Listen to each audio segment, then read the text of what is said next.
Hello everyone, it's DeBuDDi here. Today I will show you about our Kuroo player skill and stats in Haikyuu Fly High. If you're curious about upcoming banner, potential rerun, and news about the hiking game, you're in the right place. Everything in this video is based on the JP version. That means details could change in global version, so take it all with a goofy heart. In this video, we will discuss the new Kuroo character and banner in Haikyuu Fly High. For those of you who are building a lineup of Nekoma players, you must get this Kuroo, because until now, there are only SSR and SP Kenma in the Japanese version. Then, the Japanese server just released SP Kuroo, so it's likely that SP Kenma and Kuroo have a bond. For F2P players, this might be difficult, because you have already pulled and got Ushijima, so you probably can't pull on this Kuroo banner, because your diamonds were used up on the previous banner. There are only two choices: continue with the current account or re-roll again. Surely some will regret it.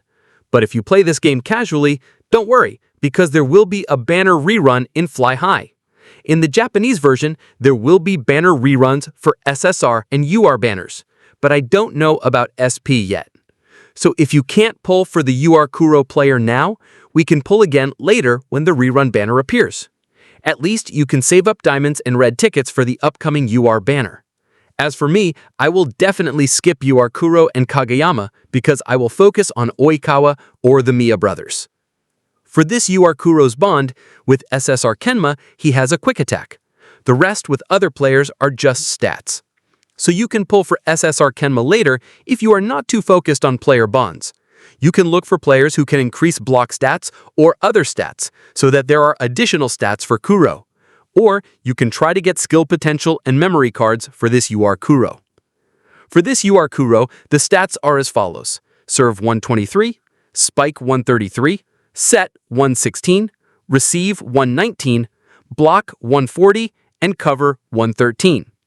Then for his skills, there are two passive and two active skills. The first passive increases Kuroo's quick attack by 10%.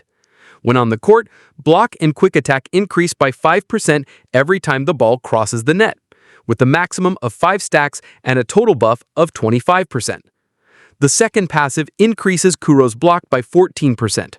When Kuroo's block is perfect, the opposing team that performed a power hit or quick attack will receive a 10% reduction buff for both of those spikes. Then, for his two active skills, they are a quick attack with Kenma and Kuroo's lead block.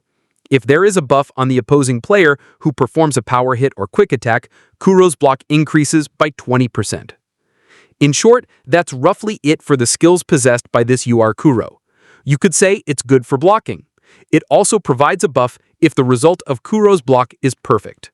The downside is if you want the quick attack skill to be active, you must have Kenma so that his quick attack power gets an additional 265% stat from the bond with Kenma. If there is no bond, it means he only gets an additional 125% from this Kuroo's quick attack active skill. Therefore, before pulling on this Kuroo banner, make sure you have enough diamonds and red tickets. If you didn't get Ushijima in the previous banner, you can pull on this Kuroo banner to continue the previous pity. As for me, I will probably skip and wait for Oikawa, because I'm also aiming for Hirobami and maybe SP Tsuki or Kuroo. Right now I only have 10,000 diamonds because getting diamonds is also a bit slow as an F2P player. As for me, I will try to raise the level of the core players one by one, the 7 players in the formation first. For a level 60 I see that their power can be above 6,000. If the training and memory stats are leveled up, their power could be 9,000. So the difference between the power of SSR and is quite significant. Therefore, if you need a metal blocker, the only option for now is Kuroo. So if you don't have a player like me, you can pull on this Kuroo banner because his quick attack and block skills are good. His receiving stat may be low, but his block stat is a decent 140 because he's a middle blocker. So it's natural that his stat is high in block.